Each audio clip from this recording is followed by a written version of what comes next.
Seja bem-vindo à segunda Special Bonus Class, uma aula bônus secreta para você aprender o máximo possível do idioma antes da liberação da última e mais importante aula da Fluency Week, que vai ser liberada agora, na quinta-feira, às 8 horas da noite. Na aula de hoje, meu querido amigo Gavin Roy, um americano mestre em aprendizado de línguas e um dos youtubers de idiomas mais conhecidos do mundo, vai te ensinar a utilizar os famosos e temidos phrasal verbs, expressõezinhas muito utilizadas por nativos no dia a dia e que são indispensáveis se você realmente quer falar com fluência. Nessa aula, eu e o Gavin vamos te desafiar a compreender uma aula 100% em inglês. Mas fica tranquilo, tranquila, porque o intuito da aula não é que você compreenda tudo o que ouve, mas sim que você se desafie, pratique a tua habilidade de compreender o idioma e comece a se familiarizar com um nativo, falando inglês com naturalidade, como ele falaria no dia a dia.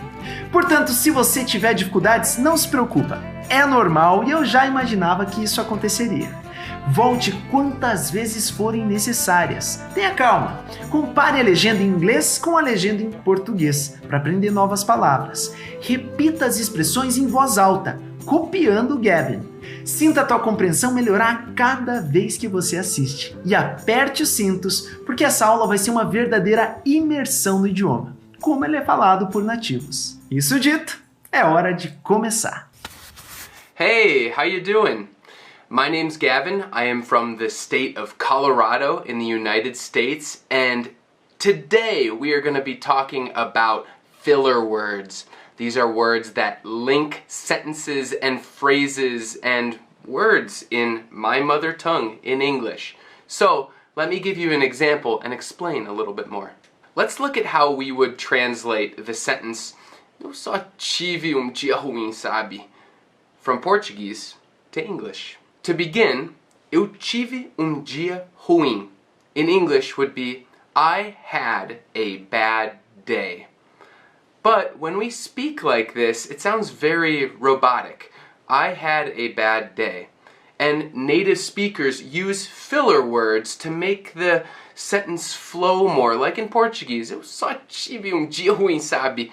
And in English, this sentence would sound something like, I just had a bad day, you know? Just means só in the middle of a sentence, and you know, very fast at the end of a sentence. You know, which means você sabe, ou simplesmente sabe. E mais uma vez, one more time, very fast. You know. So once again, this sentence is, I just had a bad day, you know? Can you see how this sounds more natural than simply, I had a bad day? This is an example of filler words, and I have 9 more example sentences for you. But first, I want to remind you that contact with natives is so important to hear these filler words and to be able to start to put them in your own vocabulary and use them with your own mouth. At the end of this class, we'll have an entire walk and talk podcast for you to review these filler words. And so during this lesson, just kind of listen to how I'm saying them and know that you'll have more practice at the end, and eventually you too can use these expressions with native speakers of English, like me. Our next sentence is, she's been spending all her money on apps, games, and stuff like that.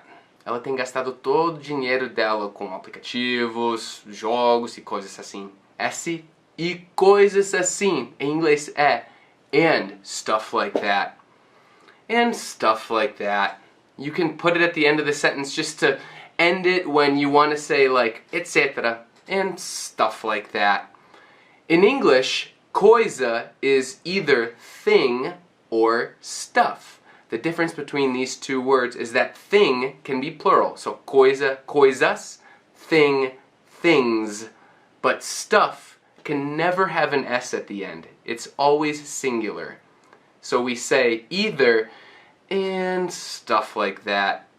Or you could also say and things like that. So one more time, this sentence is, she's been spending all her money on apps, games, and stuff like that.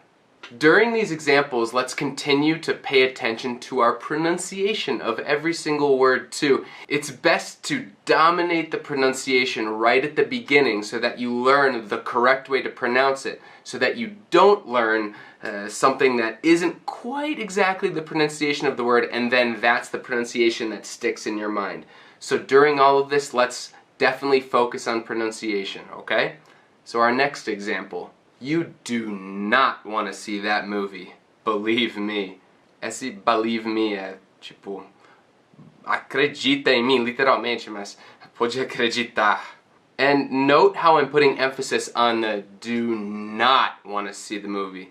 Tipo, você realmente não quer assistir esse filme. You do not want to see that movie. Believe me.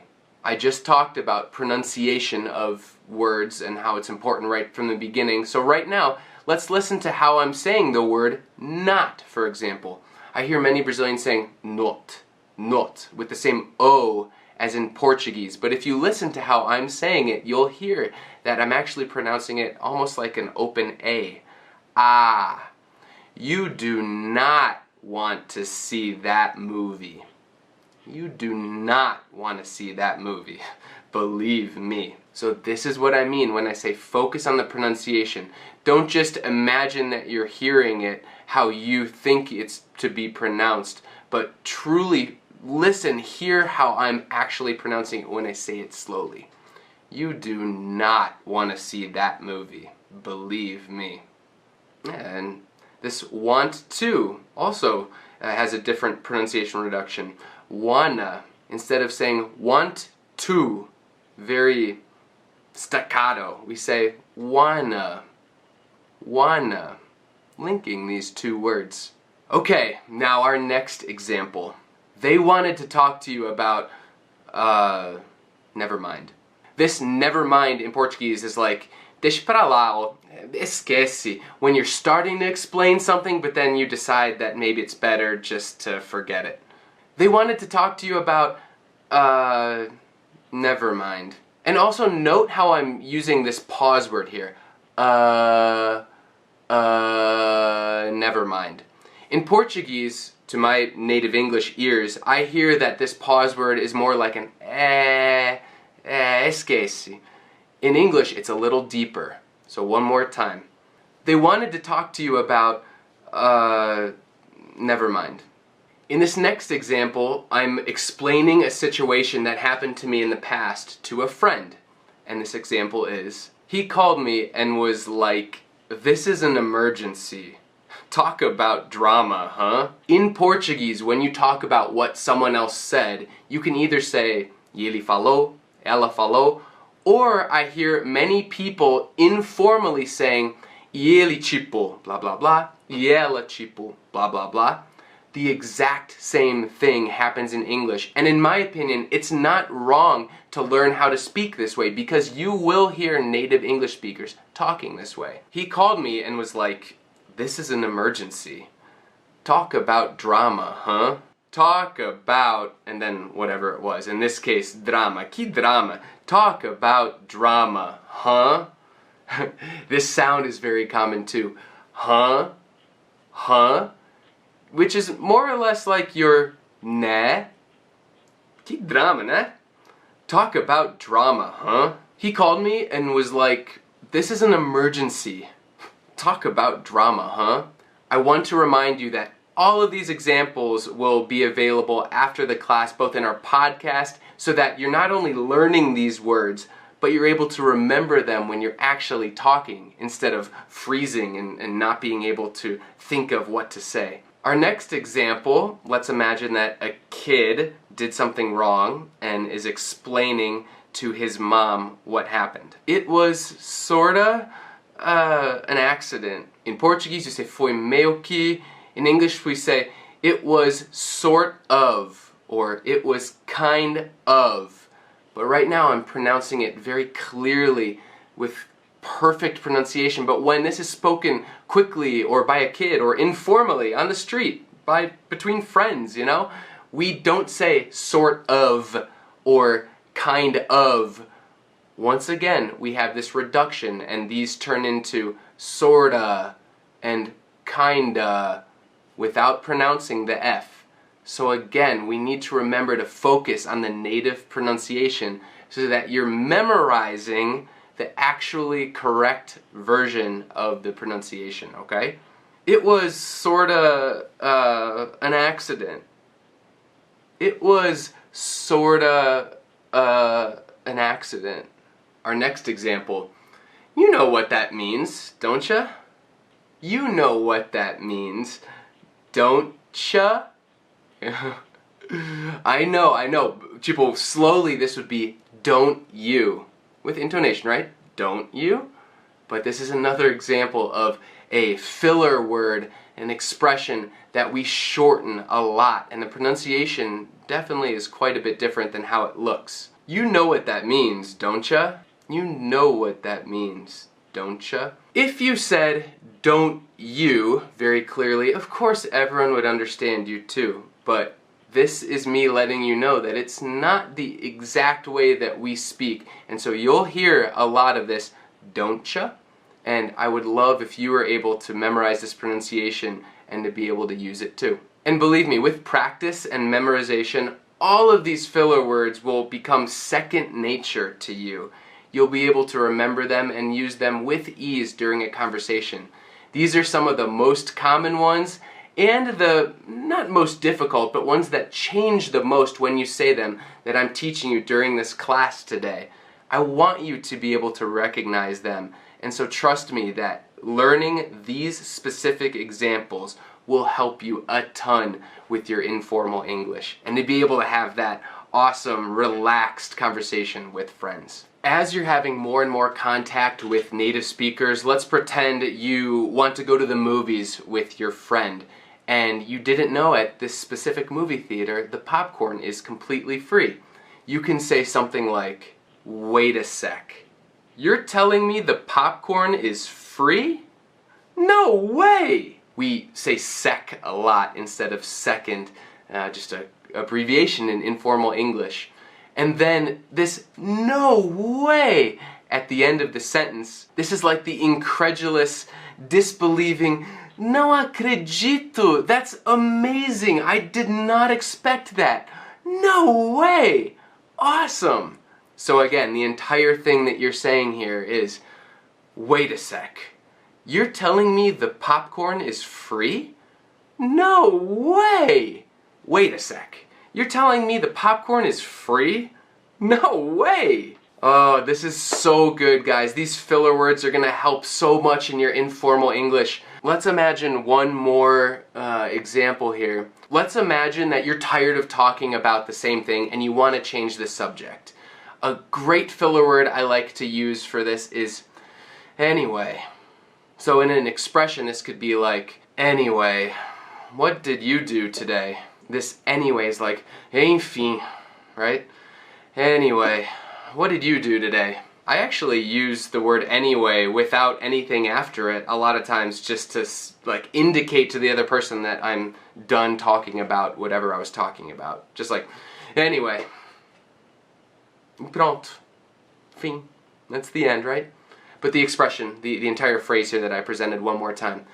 Anyway, what did you do today? Remember that we have our Walk and Talk podcast at the end of this class. I have one more example for you, but the podcast is a great way to put everything you learned today into your head more solidly. You can pull all of this passive knowledge into your active knowledge and start using these filler words, picking and choosing, and forming your own sentences when you're speaking in informal English. So our final example will be a mixture of everything you've learned today, and it'll be something that you'll be able to do in real life when you have that contact with natives to form these sentences out of everything that you know.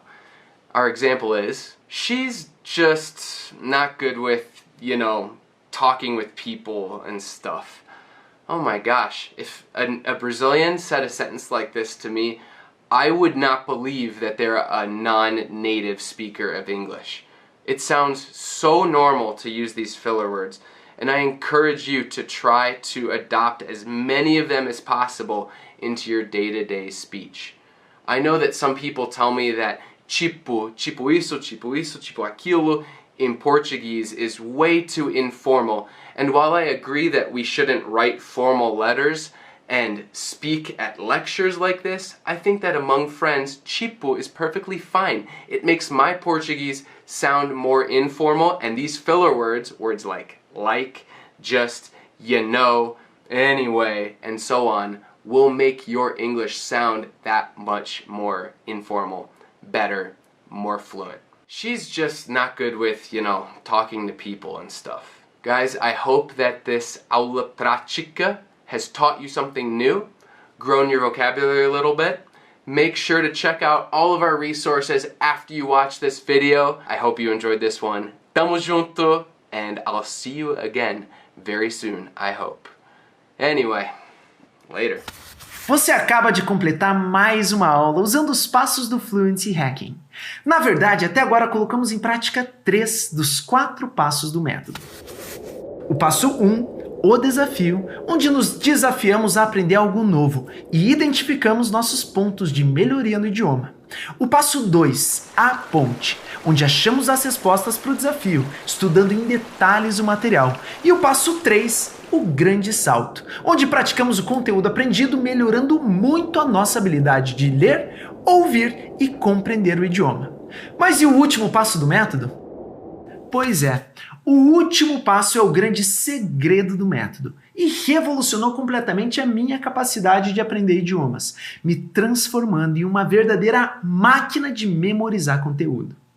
A mágica, como eu chamei esse passo, é o que vai te dar segurança para aprender todos os dias quantidades enormes de conteúdos com o meu método e não esquecer de absolutamente nada. Imagina só ser capaz de aprender 50, 100, 200 palavras por dia? É isso que a mágica faz. Te dá um poder de memorização que você nunca imaginou que fosse possível ter. E o melhor, essa é uma técnica extremamente simples e acessível. Qualquer pessoa consegue usar. Mas como essa aula já está ficando um pouco longa, eu vou te ensinar o último e mais importante passo do método na aula final da Fluency Week, que será liberada na quinta-feira agora, dia 1º de outubro. Nessa aula eu vou ensinar em detalhes o grande segredo do método, além de dar todas as informações sobre como conseguir uma das poucas vagas que eu decidi abrir para a Fluency Academy. E não esquece, logo abaixo do vídeo tem um botão para você baixar os materiais da aula, além de uma Walk and Talk, uma aula sensacional em áudio, feita para você praticar a fala e a memorização de tudo que aprendeu aqui hoje. E claro que eu não poderia deixar de te dar os parabéns. Você completou o desafio das aulas práticas e vai ganhar um prêmio muito, muito legal. Para finalizar, me diz aqui na área de comentários, de 0 a 10, o quão determinada você tá para falar um novo idioma com fluência. That's it, and I'll see you on the last class of Fluency Week. Eu decidi comprar o curso porque na época eu tinha acabado de ganhar uma bebezinha. E pra mim foi muito legal porque eu consegui encaixar na minha rotina. Então, se você tem alguma dúvida sobre será que você vai ter tempo, sim, você vai ter tempo. Porque se eu tive tempo com uma bebê de 10 dias, mesmo com faculdade, trabalho, todo mundo consegue. Eu estudei durante anos, fiz intercâmbio, precisava falar de qualquer jeito. E um dia, mexendo nas redes sociais, o Ravi apareceu para mim e propôs um método totalmente diferente de tudo que eu já tinha estudado na vida. Comecei a estudar com o Ravi e eu consigo entender os nativos falando agora. E eu consigo usar as expressões deles. Eles até me perguntam, como você sabe essa palavra? O medo que eu tinha do inglês, graças a Deus, já foi. Então, se você tem problema com inglês como eu tinha, não consegue falar nada, ou acha que consegue, quando vê um nativo, vem pro Ravi, que eu tenho certeza que tudo vai mudar e vai melhorar. E a minha noção de inglês mudou completamente. Eu nunca imaginei que eu aprenderia de uma forma tão rápida e tão descomplicada o inglês. E assim, já penso em fazer outras línguas, claro, porque é um divisor de águas. Realmente o método funciona. Muito obrigada, Ravi.